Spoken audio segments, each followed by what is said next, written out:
عام طور پہ یہ نقل کیا جاتا ہے کہ جب امیر المومنین علی ابن ابی طالب علیہ السلام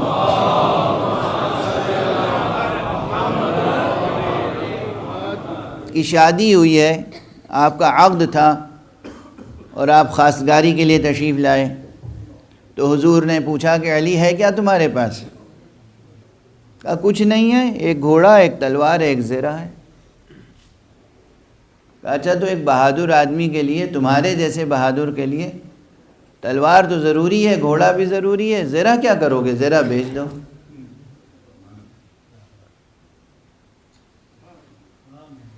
آپ نے زرہ بیچ دی اور اسی سے گویا شادی کا سب انتظام ہوا، یعنی گویا اور کچھ بھی نہیں تھا۔ تو اب یہ واقعہ درست ہے، اتنا واقعہ درست ہے، ایک طویل واقعات کے تسلسل میں اتنا واقعہ درست ہے، مگر اس سے پہلے واقعات کا تسلسل کیا ہے اور اس کے بعد واقعات کا تسلسل کیا ہے، یہ اگر سامنے رہے تو تصویر مکمل ہوگی۔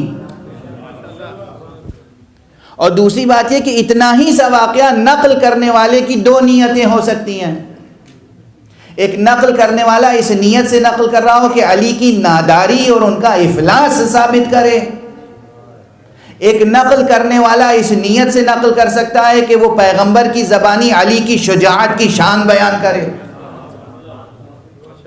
کہ پیغمبر نے فرمایا کہ ایک بہادر انسان کو تلوار اور گھوڑے کی ضرورت تو ہو سکتی ہے، زرہ کی کیا ضرورت ہے؟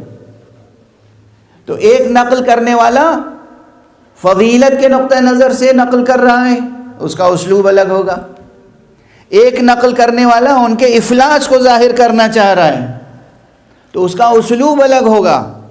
اور الفاظ میں، تحریروں میں، تقریروں میں تاثیر جو پیدا ہوتی ہے وہ صرف الفاظ اور اسلوب سے پیدا نہیں ہوتی، آہنگ اور موسیقی سے پیدا نہیں ہوتی، نیتوں سے پیدا ہوتی ہے۔ تو واقعہ یہ ہے کہ خود امیر المومنین علیہ السلام فرماتے ہیں کہ اسی روز صبح میں نے اپنی زکوٰۃ کا واجب 40,000 درہم ادا کیا تھا۔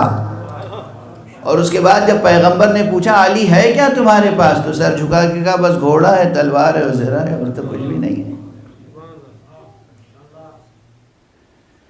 یہ جواب تو سب کو یاد رہا، یہ یاد نہیں رہا کہ اسی روز صبح علی نے کتنی زکوٰۃ ادا کی ہے۔ اور یہ جو مکالمہ ہے، آپ آج بھی کسی صاحب حیثیت، خاندانی، باظرف انسان کی گفتگو سنیں جس کے پاس بہت کچھ ہوتا ہے، وہ سر جھکا کے یہی کہتا ہے کہ میرے پاس تو کچھ نہیں ہے۔ جو خاندانی لوگ ہیں، باظرف،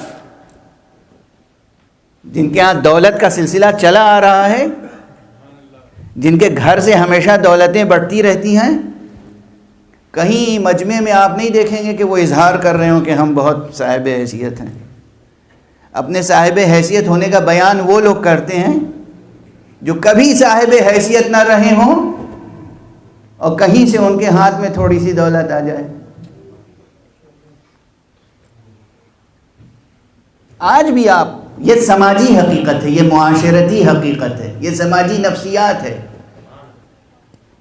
تو جس کے یہاں ہمیشہ لنگر چلتا رہا، جاری رہا، اس سے یہ توقع ہے کہ رسول جب پوچھیں گے علی ہے کیا تمہارے پاس، تو وہ کیا جواب دیں گے؟ اپنی جائیداد کی فہرست گنائیں گے، وہ بتائیں گے کہ میں نے کتنے باغات لگائے ہیں، میں نے کتنے کنویں کھودے ہیں، میں نے کتنے چشمے جاری کیے ہیں، میں نے مدینے اور اطراف مدینہ میں کتنے لوگوں کو آسودہ کیا ہے، میں نے مدینے سے لے کے ینبوع تک کتنی جائیداد بنائی ہے اور لٹائی ہے، یہ فہرست سنائیں گے علی کھڑے ہو کر،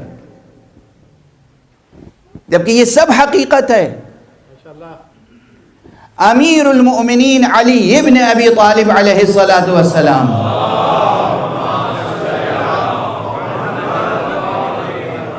خود مدینے میں، مدینے کے اطراف میں، مدینے سے لے کے خیبر تک، مدینے سے لے کے ینبوع تک، امیر المؤمنین نے اپنی محنت سے نہ جانے کتنے کنویں جاری کیے، کتنے نخلستان آباد کیے، کتنے باغ لگائے جو حضور کی اپنی ملکیت تھی، اور اس کے بعد جب باغ لہلاتا ہوا تیار ہو جاتا تھا تو وہ کسی آزاد کردہ غلام کو بلاتے تھے، کسی فقیر کو بلاتے تھے، کسی محتاج کو بلاتے تھے، کہتے تھے یہ لو تمہارے لیے لکھے دیتا ہوں، تم جیو کھاؤ کھاتے رہو پلو پروان چڑھو اور اللہ کو یاد کرتے رہو۔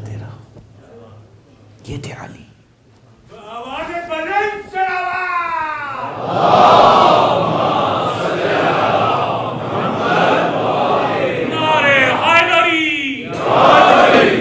یہ واقعات نہیں نظر آتے لوگوں کو، سب مستند تاریخوں میں آپ کے لکھے ہوئے وقف نامے موجود ہیں، جو آپ نے وقف نامے لکھے ہیں وہ موجود ہیں۔ تو وہ علی جو شجاع ہے، وہ علی جو ابو طالب کا بیٹا ہے، وہ علی جو عبد المطلب کا پوتا ہے، وہ علی جو ہاشم کی نسل سے ہے، وہ علی جو ولی حق ہے، وہ علی جو وصی برحق ہے، وہ علی نادار یا مفلس نہیں تھا، مگر اس کے ہاں دنیا اور آخرت میں دوئی نہیں تھی، اسے کل آخرت چاہیے تھی، اس لیے کل دنیا نظر مولا کر دی۔ یہ نہیں کہ بچا کے اپنے لیے کچھ رکھ لیں۔ اب یہاں پر یاد رکھیے یہ اسلوب سیکھا کہاں سے؟ ہم یہ اسلوب کہاں سے سیکھیں؟